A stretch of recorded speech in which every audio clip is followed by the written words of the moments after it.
Welcome, everybody. Thank you for joining us today. Today we have a special guest, County Supervisor Jack Sellers. Welcome, Jack. My pleasure.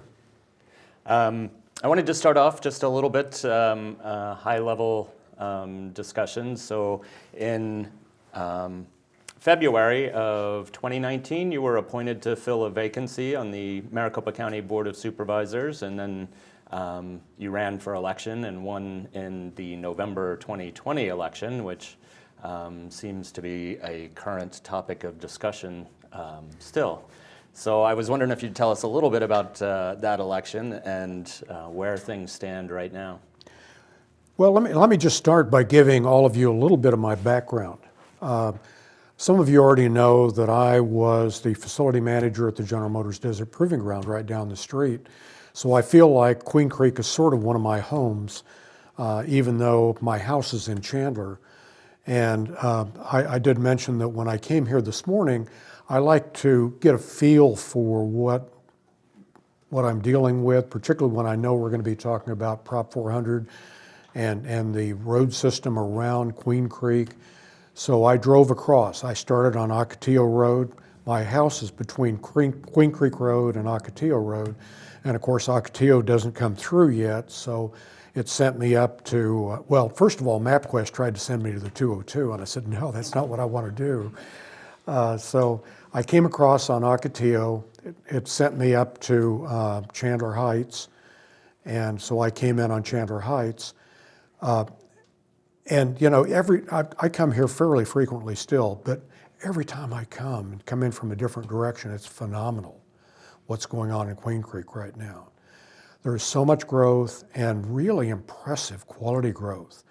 I'm happy to see that. I think it was a week ago, maybe 2 weeks ago, that we did the farm breakfast at Sussman Farms. And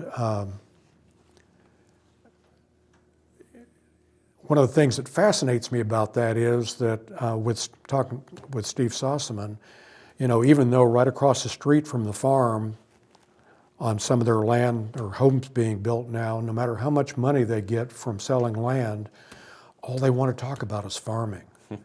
And I feel that way about this community, that the community, even though you're growing and there's so much high dollar growth going on here, people really want to maintain the feel for Queen Creek. And so far, so good. But so anyway, I did serve 6 years on the State Transportation Board, and that's really kind of where I got the idea that whenever I go into an area, I need to get the feel for the area, both going in and going out. So I typically would go in, you know, the State Transportation Board meets once a month all over the state.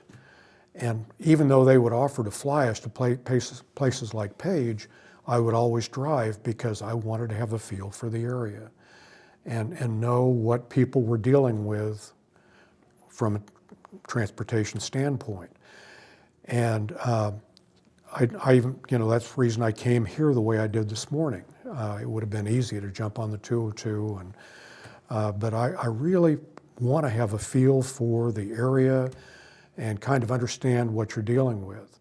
I will tell you another quick story on that while I was on the State Transportation Board, I also, they asked me to serve on the Regional Transportation Authority in Pinal, which I was very happy to do because a lot of what's going on in Queen Creek is impacted by what's happening in Pinal. And in fact, some of Queen Creek is in Pinal. Coming back from Pinal, I decided I would come across, you know, on the rural roads and come through Queen Creek. And about halfway back, I thought, oh man, this was a big mistake. And then I thought, no, this is really what you need to be doing. You need to see this, you need to feel this. But you know, coming this morning even, one of the things I thought about coming out here is that as I drove from Chandler to here, the average person, including me this morning, has no idea whether they're in Chandler, Gilbert, or Queen Creek as they drive. All they know is they want to get from point A to point B as efficiently as possible. And so that's what our transportation infrastructure plan needs to be about. It needs to be about addressing regional plans that let you get where you want to go easily and also provide the infrastructure to support jobs. And that was one of the key things that came out of the farm meeting is that, they're saying, we need the infrastructure or we can't get the goods to the market or get the things to our farms to continue to grow the crops. And that's a major problem. So all those kind of things are things we need to keep in focus as we go forward. I'm very happy. I think all of you probably know that I served 2 terms on the Chandler City Council. When I had the opportunity to be appointed to the Board of Supervisors, I thought what a perfect way for me to keep doing what I love doing, and that is representing infrastructure for our region and for that matter for our whole state, because it's so important to our economic growth to have a system that works for us. We've got a $20 billion investment going in Chandler, and that doesn't just impact Chandler, that impacts all of us. And particularly, and we'll talk about this probably a little later, but even on something like affordable housing, or for that matter, I was talking with a friend of mine who's involved with a very large construction company, and he was complaining that they couldn't, a week or 2 ago, they couldn't get concrete for their job because all of it was going to TMSC over on the northwest side. And I said, I sympathize, I understand your problem, and we need to find a way to address that, but it's a good problem to have. I would rather have that $15 billion expansion going on there for our region than to be dealing with how do we find jobs for people. So anyway, that's, I'm very happy to be a county supervisor. I'm enjoying what I'm doing for the most part. There are parts of it that are not fun, but, and we'll talk about some of that later as well. I was going to say, so the reason I bring up the election is that was the first thing you walked into, and it seemed to be front and center for quite a while. Where do we stand with that? Well, yeah, let me talk about that some, because one of the first questions I was asked when I showed up here this morning was, is it over now? Now that the Attorney General has put out his report and didn't find any significant problems, is it over? And I said, I can't tell you how many times we've thought it was over. We did 2 audits that were not required at the county. We did a 3rd audit to demonstrate that the way we did the bidding for the tabulation machines was honest and above board. The people that say we need to hand count every ballot really don't live in this world anymore, because if you hand counted ballots, you would not have elections every 2 years. You'd have to spread them out for every 10 years, because that's how long it would take you to count them. Well, that might be a slight exaggeration, but not bad. But the other part of that bothers me is that when the Attorney General released his report, our chairman Bill Gates and the recorder Stephen Richer, both Republicans, said that should settle it. And now we're getting feedback that says, well, there are questions raised on that. How many more millions of dollars do we need to spend to have these same questions answered over and over again, number one? But number two, there were no significant problems addressed. The report said there were nine cases that they're going to look at prosecuting. Those 9 cases existed before the Attorney General looked at it. And those are 9 cases out of over 3 million ballots. I don't think that's a major problem. And not only that, Maricopa County had addressed all the ones in Maricopa County prior to that and asked to have them prosecuted. One of the things that I've done, and I've done it more than once now, because I've gone with our state legislators that have toured what we call MCTEC, the Tabulation Center. Anybody that made the tour that I made through there would not question the integrity of the way that system is run. I mean, we have some of the best and brightest people in the country working in that center. You know, one of the things that came out that people are questioning now after the report came out was, well, yeah, but you used intelligent software to determine whether or not signatures were valid. That isn't true at all. Every signature validation is done by a human being. The software was used to sort out ballots that didn't have signatures on them, envelopes that didn't have signatures on them. And even after that, even after those are sorted out, you have a person or people review those to ensure that perhaps the signature was below the box or, you know, somewhere other than where the computer would see it. You go through this and look at everything that's done and the professionals that are doing it, and any place where there's any question going on, there is a person from each political party watching it.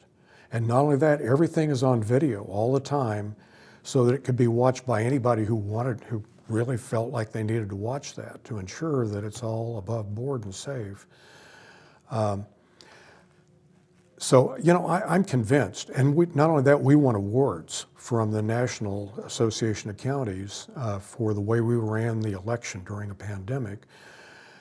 But the biggest concern I have going forward is, and Tom will probably talk about some of this himself when he gets up here, but one of the problems I have is the people that are trying to fix non-existent problems or finding solutions to issues that create bigger problems than they solve. You know, the idea of, well, one of the things that's come out of this, and it sounds like it shouldn't have anything to do with elections, but it really came from the people that think that there was a problem with the elections, and that is dividing us into 4 counties. What a silly idea. We are the fastest growing county in the United States. And we are one of the best run counties in the United States. The reason we are so fast growing is because we are so well run. Why would you want to mess that up, number one? But number two, can you imagine the confusion and the extra cost if we had 4 counties in this one area where I just mentioned to you that you can't tell whether you're in Chandler, Gilbert, or Queen Creek, and now you divide up into 4 counties that are going to be competing with one another instead of working together. To me, the job of a county supervisor is to provide a bridge between our municipalities. The last thing in the world I, as a county supervisor, want to do is come in to Queen Creek and tell you how to run your town. The last thing I want to do is go to Gilbert or Chandler and tell them how to run their municipality. But I want to work with them so that anything that's on a county island,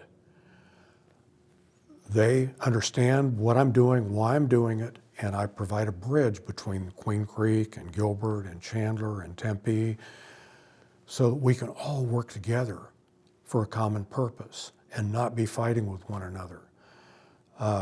You know, the same thing goes to splitting us up into 9 supervisors instead of 5.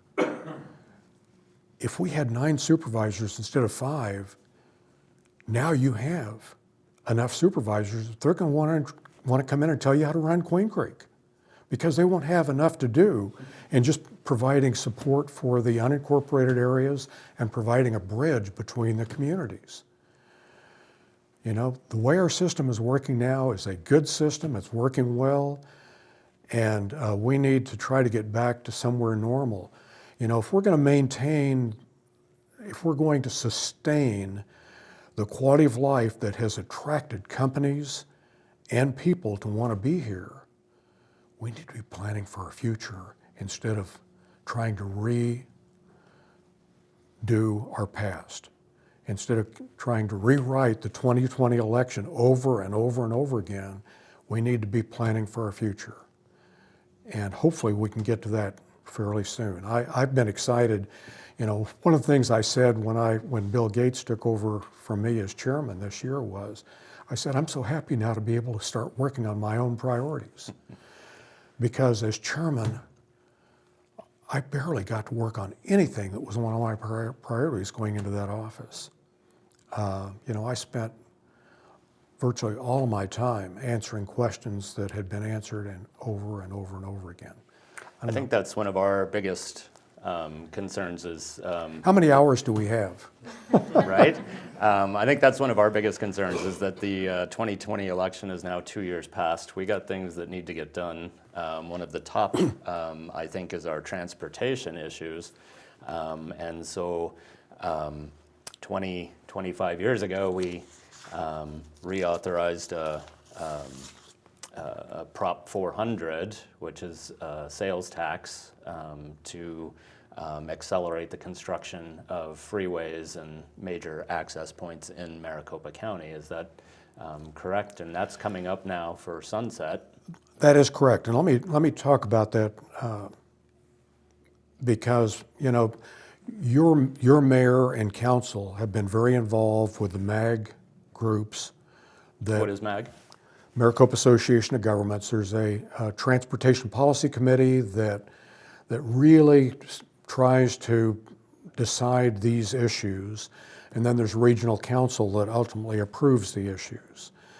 And your mayor and council have people represented on both those committees.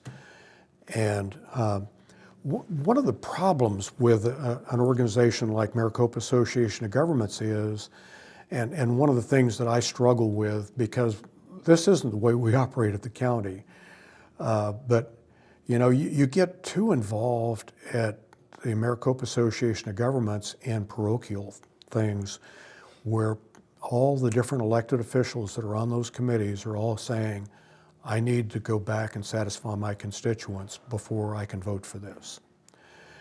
And the thing that we as Maricopa County do is we look at the whole county and say, what do we need to maintain our lifestyle and plan for our future and make us as viable and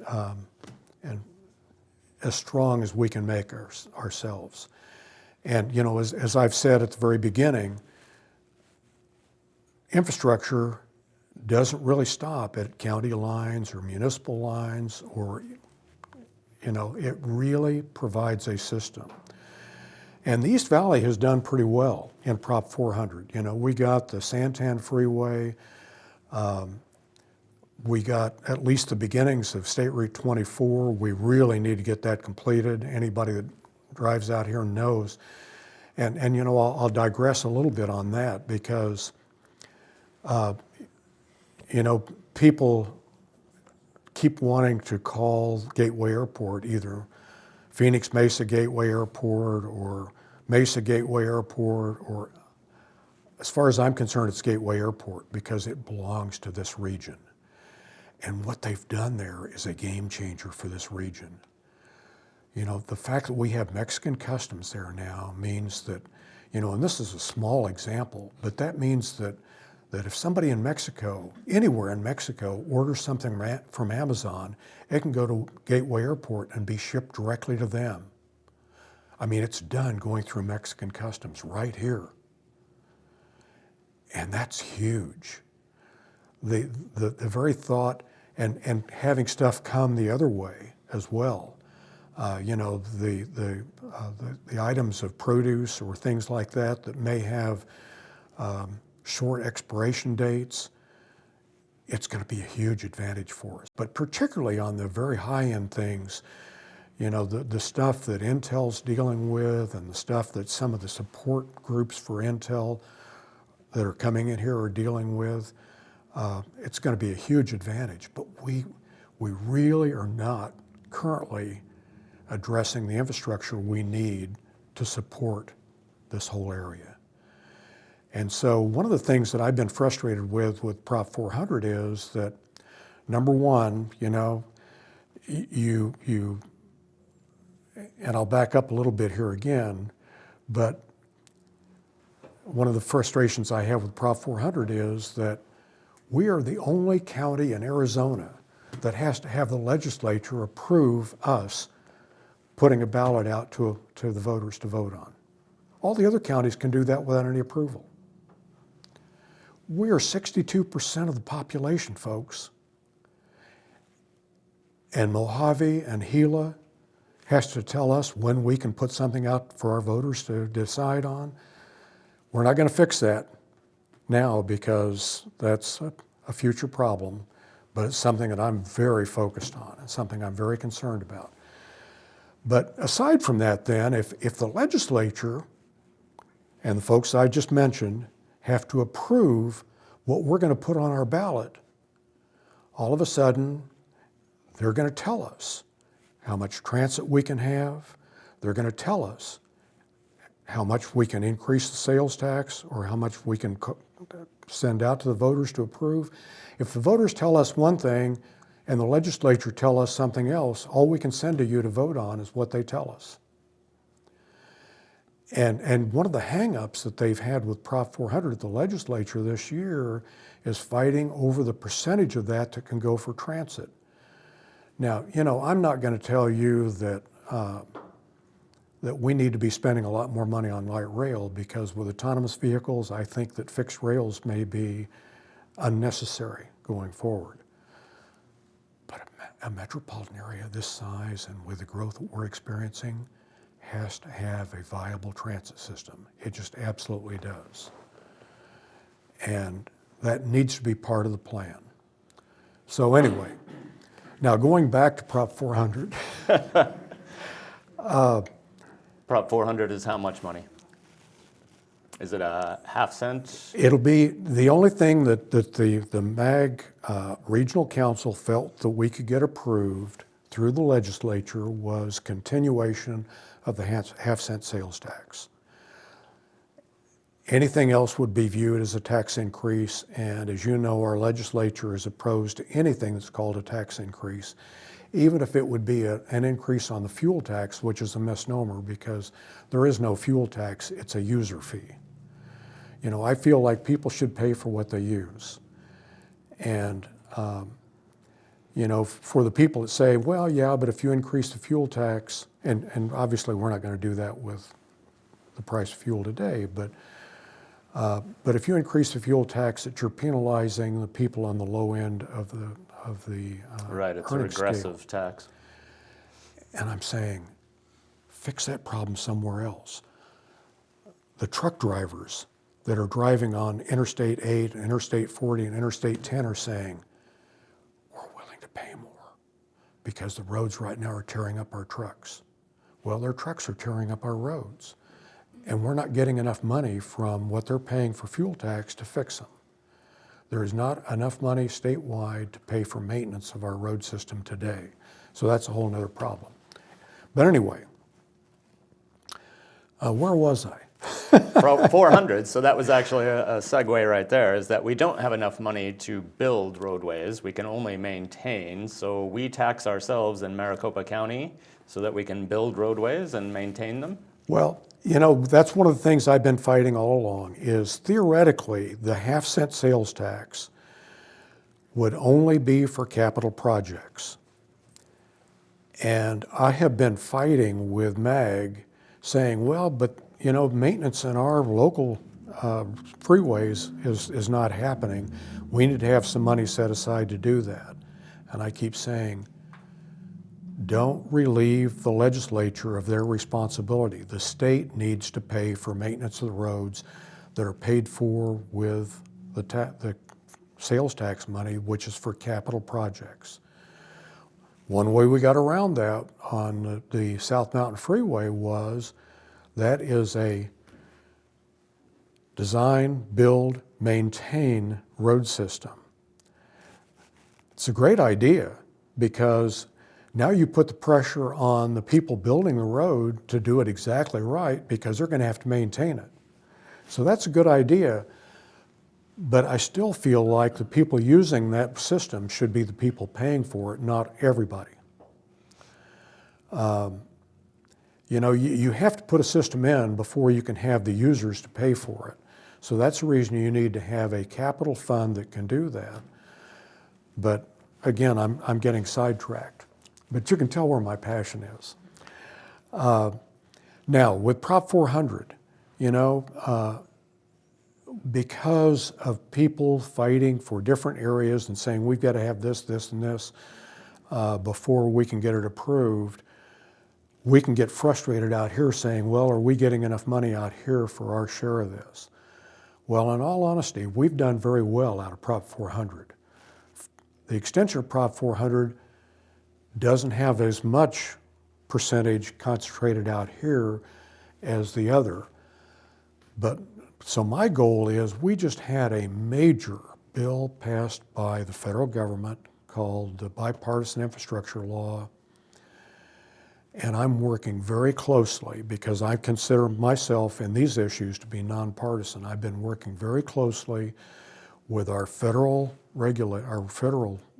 folks to ensure that Arizona gets our share of that money. And to that end, I toured Gateway Airport and talked about State Route 24 with both Senator Sinema and Senator Kelly, and they both are in complete agreement. Yes, that area out there is extremely important, and we need to do something to help you.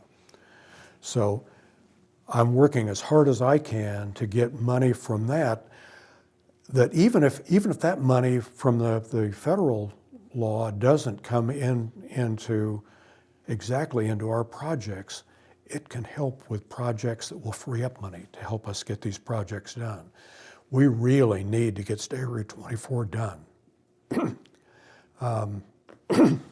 So by having 400 extended, we'll have the capital money to do those other projects, which will free up money to come to... Thank you for getting me back on track, because one of the important things about getting Prop 400 approved now, you know, people are saying, well, you know, Prop 400 doesn't really run out until 2025, so if it doesn't get approved this year, we still can vote on it next year or the following year. People that understand infrastructure know that what we're looking at is a 10 to 20 year planning cycle. And you have to have plans in place to get federal money. And if we don't have Prop 400E approved, we can't do plans on roads that we have not identified funds for. We need to be able to have projects identified to get this federal money. And so we really need to get this approved as soon as we can. So without getting that reauthorized, we won't have the capital funds to do any of the planning or any of the building for the roadways that we need. Correct. And it's already been going for 25 years, so we just need to reauthorize what we've already been paying. I think from the Chamber's perspective, that's extremely important because transportation, particularly in this area, is top of mind every single day. You mentioned the success of Phoenix Mesa Gateway and all that's getting ready to happen, and we just had some people out here to talk about Gateway Airport. I like the way you think, but we might have to get the other municipalities on board. But I think you do have people on that board. We do. We have Queen Creek does have a small ownership, but we'll have to get the others all on there. But the 24, for example, is being built as an interim roadway. The north-south is still just a conceptual. We have a corridor, but no actual money for it, right? So we have to get this money from the bipartisan infrastructure deal. The reauthorization of 400, that all comes into play as they fill up those coffers, and then you can come out our direction. Now, the north-south, we were talking about a little bit, is actually located in Pinal County, and you were on the RTA, the Regional Transit Authority Board for Pinal County, but that recently got struck down. So Yeah. Where does that leave us? You know, one of the things that we're really pressing right now is, and with a couple of different groups that I'm involved with, is to get our state with some of the one-time money that they have available in their coffers right now. We're trying to get them to free up money to do the Tier 2 environmental impact study for things like the north-south corridor, one piece of that, for Interstate 11 that goes through Maricopa County. There's another piece that's in Tucson. But to free up that money would help us then to attract federal money to support some of these projects. And even though the north-south corridor is in Pinal County, it'll have a huge impact on this area if we could get at least parts of that done. Getting the 24 completed is going to have a huge impact. Just the piece that we just opened has helped some. And just some projects like getting Ocotillo through and That bridge in Gilbert. and getting Queen Creek completed. Some of those are going to help as well. And believe me, I back when I was traversing from Chandler to the General Motors Proving Ground, that was a real frustration for me because there was no 202 back in those days even. I mean, I had to decide how I was going to get here. And it was always an interesting trip. And that's what we say every day. Yeah. Let's take just a second and we'll bring up Supervisor Okay. Galvin. Supervisor Galvin, thank you for joining us today. Tell us a little bit about who you are and what your District 2? Yes, District 2, absolutely. Good morning, everyone, and thank you for having me. It's an honor to be here, and it's always a pleasure to go to an event with Jack Sellers, who's definitely a tough act to follow. But I've been living in Maricopa County in Arizona since 2007. I'm a native of New York City, and as I said on the day that I was appointed, and exactly what Jack said earlier, is that people move here because Maricopa County is well run. And that's what I've experienced living here the last 15 years. I have worked in commercial real estate development. I know what it takes to build a building. I have worked as a site selection consultant, so I know what it takes for economic development and why companies either choose or don't choose to come to Arizona and Maricopa County.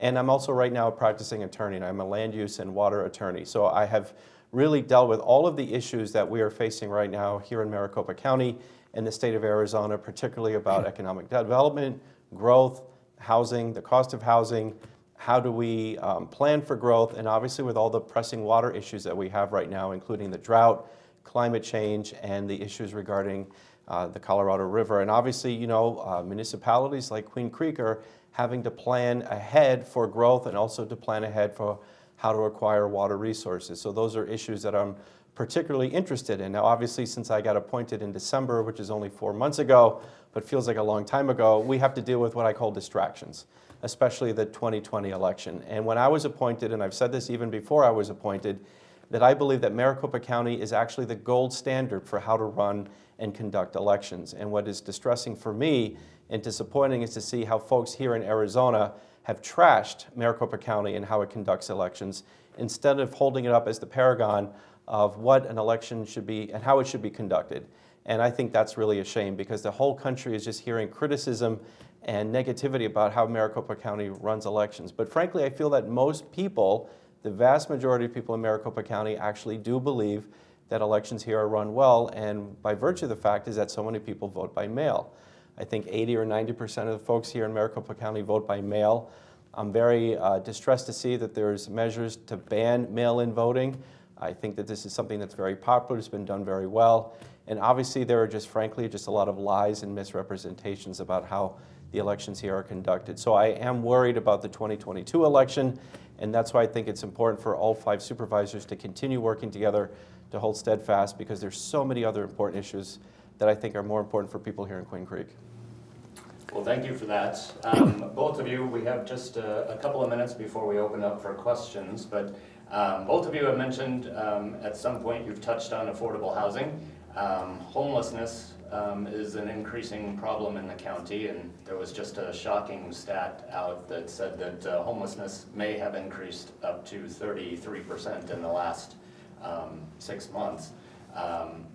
What is the county doing on those areas, and is there plans being put in place, and how are we not going to look like LA? Well, we're really doing a lot right now, and I guess one of the issues that that has become very important to me is how do we help people, how do we prevent people from becoming homeless? There, you know, in my travels, I've experienced a lot of areas where there are people that have been moved into, and I'm told now that affordable is a bad word, that we're using attainable housing. You know, I can't keep up with what's bad word and what's not, but you know, as I've gone into affordable housing projects and talked to the people that are moving in there, I've talked to so many people that are fully employed, but we're not making enough to keep up with the rent increases and the increased costs that they're experiencing, and would have been out on the street had it not been for the project that they moved into. And you know, they're in there thanking me for that, and I'm saying, you know, I appreciate that you appreciate this, but it's not enough. We need to be doing more because there are a lot of cases like that.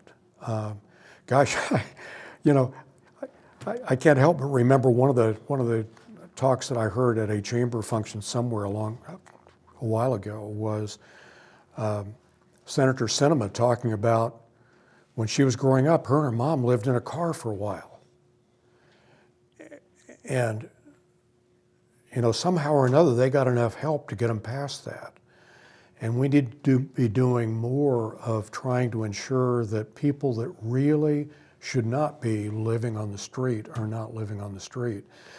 For the people that are living on the street, you know, the conditions need to be improved. We need to do everything we can to figure out ways to make that more viable, more reasonable for their existence.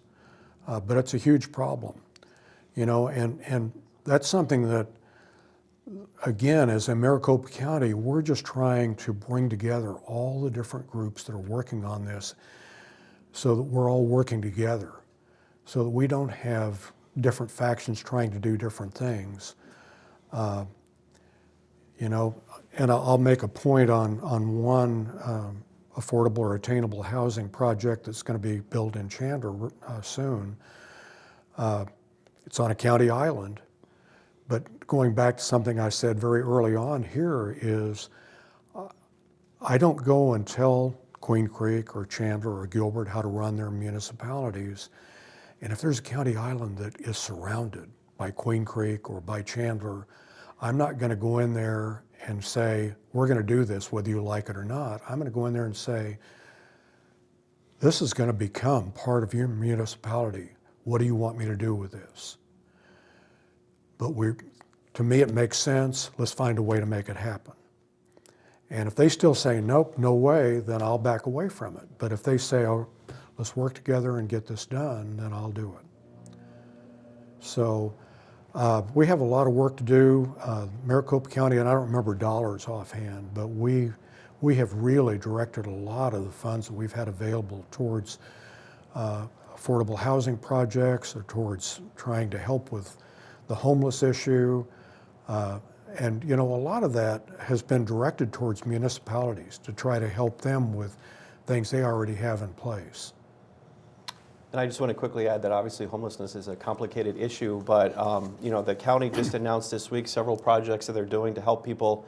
I think there was one project we announced for $17 million for a few hundred residential units that will help people get housing. Obviously, drugs is one of the biggest issues that we are facing here in Maricopa County. We've gotten updates on homelessness. We got that 33% statistic. Also, you know, the market forces, right? The national media has been talking about how the combination of inflation and the lack of supply in housing here has really been a double whammy for the county. And so I think we have another project that's $100 million that we announced that we're able to get through federal funds that we've been doling out. So every single time, every month when we meet as a board, there's always good, worthy projects, but obviously there's a lot more to be done. Well, and you know, again, adding on to that, you know, I think I mentioned early on that, you know, having the $20 billion Intel expansion going on and the other companies that attracts is wonderful for the development of this region, but it complicates the affordable housing situation because now all of a sudden the people moving into the area can afford a lot more than what people living here already can afford. If you're an entry-level teacher, or for that matter, an entry-level fireman or policeman. And one of the things that I really try to stay focused on is how do we find places to have housing where these people can live in their own communities? And it's a challenging project, but we're working on it. Very good. Well, let's open up for questions. Anybody have anything top of mind that you want to discuss? Ward? I'll lead off, and thank you supervisors for being here today and for your service to the county and to the state. We as citizens do really appreciate it. I know we've talked a lot about transportation and fuel tax and all of those different items, and they are top of mind to pretty much everyone right now. Has there been any movement, and I know more discussion, but has there been any movement or plans put forward as we talk about the future of transportation in the state, and particularly here in the East Valley, on looking at other sources of revenue other than just the gas tax? Because in our current time right now, we see more and more electric vehicles on the road. We know there's other alternatives that are coming in the future, and yet I'll say it, as a fossil fuel user, paying that tax at the gas pump every time I go, the Tesla that's sitting next to me on the road is not paying its fair share, or the Volt, or whatever. And has there been any more movement on a comprehensive plan to include those? Yes. We in fact, the plan of a year or two ago that came close to getting passed address some of those issues, because it would have added fees on electric vehicles. It would have had fees or ways to charge people with natural gas vehicles for using the road system. Most people right now are reluctant to want to have a mileage-based fee on their vehicle, because even though they're carrying a cell phone and being tracked anyway, they feel that would allow them to be tracked too easily. But those kind of plans have all been looked at. We thought we almost had at least an interim plan ready to go a year or two ago, and at the last minute it didn't make it. But yeah, those kind of, and I think that Eric Anderson, who is the head of the Maricopa Association of Governments, is an economist, rather than an infrastructure guy. So he's always looking at all the how do you provide alternative ways to fund this, and is always suggesting ways to do that. And certainly that is a focus. We know that things, and the people that have come back to me and said, if you with the increase in electric vehicles and the improvements in fuel economy and everything going on, increasing fuel tax is a temporary solution. I said, I understand, but give me a temporary solution while we figure out a long-term solution. Right now, we do not have enough money in this state to maintain our road system, and we have roads that are falling apart. Those of us that don't have to drive Interstate 40 every day don't appreciate that road is used up. It's a mess. And a frustrating thing for me is that a lot of the traffic on that road is pass-through traffic. So all things that we're looking at. Appreciate the question. Thank you. Appreciate it. Other questions? Jeff Brown, Vice Mayor of Queen Creek. Thanks so much to the County Board of Supervisors for really being great regional partners, especially in our area. One of the more recent accomplishments was a partnership with Maricopa County, Town of Queen Creek, Pinal County at Riggs Road and Holmes Road, and Gary Rittenhouse. So we're so appreciative of that. Transportation has been talked about extensively here today. It's obviously probably the main road, no pun intended, to economic vitality and success of businesses, whether large or small. On top of that, in the upcoming months and years, what sorts of things beyond transportation would you like to work on that you think would help lift all the boats, as they say, with the rising tide with respect to economic development? What else can we work on with you that would help make small and large business more successful in the region? Well, at least from my perspective, the two keys for having a successful business climate is having infrastructure, and that includes broadband, which fortunately the bipartisan infrastructure law, always trying to figure out what words I'm supposed to be using,